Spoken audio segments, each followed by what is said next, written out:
নমস্কাৰ মই কাউন্সিলৰ পম্পী বৰ্মন মই হেল্থ ছিকাৰ প্লাছ তৰফৰ পৰা আহিছোঁ যিহেতু আমি লাষ্ট ভিডিঅ'টোত আমি কথা পাতিছিলোঁ যে sleep and importance on mental health আৰু মই আগতে কৈছিলোঁ যে আজিৰ টপিকটো আমি কি কথা পাতিম যে how to improve your sleep patterns so' প্ৰথম পইণ্টটো হ'ল মেইনটেইন এ শ্বেডিউল তাৰমানে আমি যিটো টাইমত আমি জল্দি বিচনাত যাব লাগে আৰু উঠিব লাগে এভৰি ডে' ইনফেক্ট দ্য উইকেণ্ডত বোলে আজি বন্ধ আজি মই অলপ দেৰিকৈ উঠিম তেনেকুৱা একো নহয় একদম ডে টু ডে মানে যিটো আমি ফ'ল' কৰোঁ সেইটো ছিষ্টেম আমি ফ'ল' কৰিব লাগে for the proper sleep pattern ছেকেণ্ডটো হ'ল অপটিমাইজ ইয়ৰ এনভাইৰনমেণ্ট এইটো বিচাৰিছে আমিতো যেনেকুৱা তেনেকুৱা ৰুমত শুব পাৰে আমি বোলে শুবলৈ গৈছোঁ একদম পূৰা পোহৰ আছে ৰুমটোত বা ৰুমটোত বোলে মানে ভাল স্মেল নাই লেতেৰা গোন্ধাইছে সেইটো নহয় আমি যেতিয়া শুবলৈ যাম the room should be like cool dark তাৰপিছত সৰুকৈ যদি কিছুমানে ভাল পায় ডিম লাইট বা কিছুমানে ফ্ৰেগনেন্স ভাল পায় যাৰ যেনেকৈ যিটো কনভিনিয়েণ্ট হয় পেলাই ভাল টোপনি আহে তেনেকৈ ৰাখিব লাগে নেক্সটটো হ'ল মই ক'ব মানে বহুতত দেখিছোঁ বা আমি মন বা আমিও ইনফেক্ট কৰা হয় যে আমি বিচনাতে বহি মোবাইলটোকে চাইছোঁ বা আমাৰ অলপ কিবা কাম আছে বিচনাতে বহি কৰিছোঁ একচুৱেলি সেই বস্তুটো আমি এভইড কৰিব লাগে যে bed is only for sleep থাৰ্ডটো আমি পইণ্টটো হ'ল শ্লীপ পেটাৰ্ণ ইমপ্ৰুভ কৰা হ'ল এভইড স্ক্ৰীন টাইম যিটো আমি চবেই জানো বাট আমি মেক্সিমামে সেইটো কৰিয়ে থাকোঁ চ' আমি স্ক্ৰীন টাইমটো আমি টিভি টেলিভিশ্যন মানে মোবাইল যিয়ে নহওক কিয় আমি শোৱাৰ 1 ঘণ্টা আগত আমি সেই বস্তুটো এভইড কৰিব লাগে ফৰ প্ৰপাৰ শ্লীপ নেক্সটটো হ'ল like avoid stimulant means like coffee চাহ সেইবিলাক বস্তু আমি যিমান পাৰোঁ ইভিনিং টাইমত আমি এভইড কৰিব লাগে ফৰ বেটাৰ শ্লীপ ঠিক আছে আৰু তাৰে উপৰি মই আপোনালোকৰ আৰু এটা কথা ক'ব বিচাৰিছোঁ যে কিছুমান আমি ডে টাইমতো কিছুমান হেবিট ফৰ্ম কৰিব লাগে কিয় কৰিব লাগে for better sleep at night so' যেনেকৈ ফাৰ্ষ্টটো হ'ল দিনৰ ভাগত আমি এক্টিভ থাকিব লাগে বোলে দিনতে বোলে আমি শুই আছোঁ কাম কৰা নাই ফিজিকেল এক্টিভনেছটো তেনেকুৱা নাই তেতিয়া কি হয় ৰাতি আমাৰ ইজিলি আমাৰ টোপনি নাহে চ' সেইটো ক্ষেত্ৰত কৈছোঁ যদি আমি দিনটো কষ্ট কৰি থাকোঁ বা আমি পূৰা এক্টিভ থাকোঁ তেতিয়া ৰাতি আমাৰ প্ৰপাৰ শ্লীপ হয় তেনেকৈ নেক্সট পইণ্টটো হ'ল যিটো ডে টাইমত আমি হেৰি কৰিবলৈ লিমিট নেপ মানে আমাৰ বহুতৰে দুপৰীয়া শোৱাৰ অভ্যাস আছে চ' বোলে শুই যাম চ' যদি কোনোবাই লয়ো মানে দুপৰীয়া শোৱাৰ সেইটো এটলিষ্ট মিনিমাম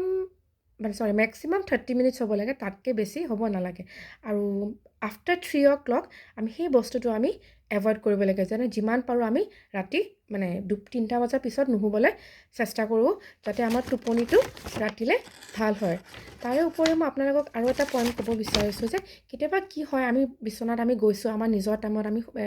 আমি বোলে 10টা বজাত শুওঁ 10টা বজাত আমি শুবলৈ গৈছোঁ বাট আমি শুলোঁ যে 20 মিনিটমানলৈকে আমাৰ একো টোপনি অহা নাই সেইটো ক্ষেত্ৰত আমি কি কৰিব লাগে আমি বিচনাত বাগৰি থাকিব নালাগে বা এই মোবাইলটোকে চাওঁ নহয় সেইটো ক্ষেত্ৰত আপুনি কি কৰিব লাগে বিচনাৰ পৰা উঠি আহি এনেকুৱা এটা ৰুমত যাব লাগে য'ত অলপ সৰুকৈ পোহৰ আছে আৰু আমি এনেকুৱা এটা কাম কৰিব লাগে যিটো কাম মানে আমাক ব'ৰ ফিল কৰে যেনেকৈ এই বুক এখনে ৰিডিং কৰিছোঁ বা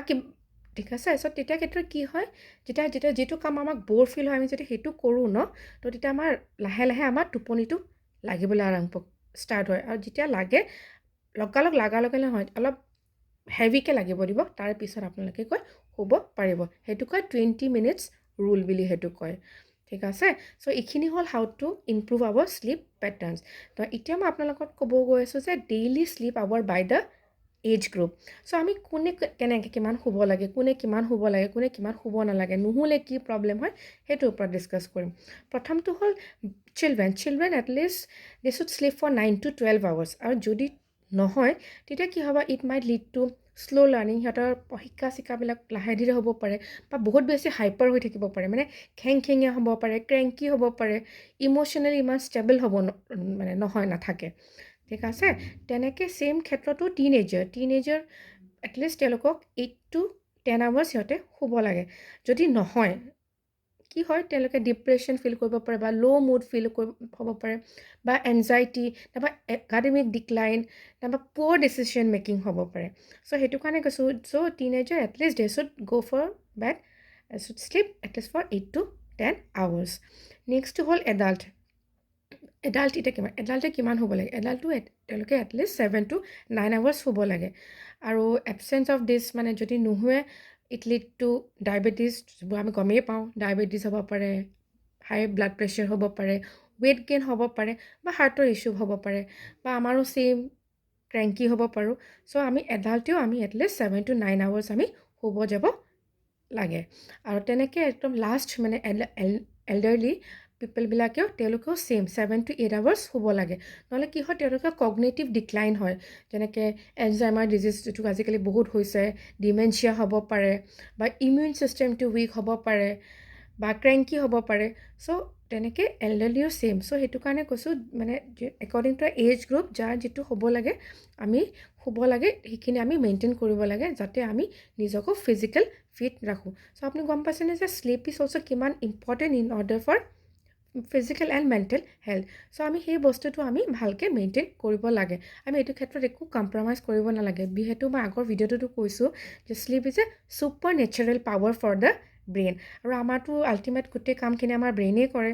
চ' লাইক ফৰ এভৰিথিং। চ' সেইকাৰণে কৈছোঁ যে শ্লিপটো like it's very important for us. So' মই এইটোৱে ক'ম যে sleep well, live better. Thank U.